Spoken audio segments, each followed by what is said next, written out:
మన ఆంధ్రప్రదేశ్ ఉప ముఖ్యమంత్రి పవన్ కళ్యాణ్ గారు మా కాంగ్రెస్ తో కలిసారంట. ఇది పాయింట్ అంటే మా కాంగ్రెస్ తో కలిసారంటండి. కాంగ్రెస్ తో కలవటం కాదు, మీ కాంగ్రెస్ లో చేరడం కాదు. ఊరుకోండి, మా పార్టీలోకి వచ్చేస్తాడు ఆయన. చూస్తా ఉండండి. ఇవన్నీ ఉత్తి మాటలు రా చూడండి. అసలు రాజకీయం విను. చెప్పండి.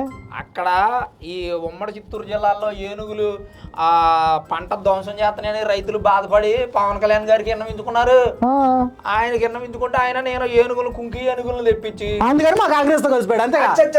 అట్టానుకో మాకు నువ్వు పొరపాటును కూడా అలాంటి నిర్ణయాలు తీసుకో. లేదండి, కర్ణాటకలో ఉన్న ప్రభుత్వం ఏంటండి మాది కాదా? అట్ట కాదురా సుబ్బడా, నేను చెప్పేది నువ్వు. కర్ణాటకలో ఉన్న ప్రభుత్వం సిద్ధరామయ్య గారు మీ ముఖ్యమంత్రి. అవును మరి మాది అది ఓకే. కానీ కాంగ్రెస్ ప్రభుత్వంలో ఉన్న ముఖ్యమంత్రి కూటమి ప్రభుత్వంలో ఉన్న డిప్యూటీ సీఎంతో మాట్లాడాడంటే ఎవరిది గొప్ప?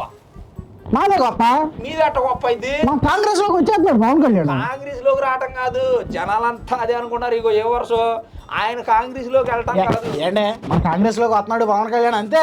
అట్టని సంబరపడిపోతున్నారు అంతే. ఏముండదాడా, పవన్ కళ్యాణ్ గారు సిద్ధరామయ్య గారితో మాట్లాడి మాట మంచి జరిపి మాకు ఏనుగులు పంట ధ్వంసం చేస్తున్నాయండి, మీ 6 ఏనుగులు కుంగి ఏనుగులు వేయండి, మా అడవి ఏనుగులను తరిగి కొడతామని చెప్పి తెచ్చారయ్యి.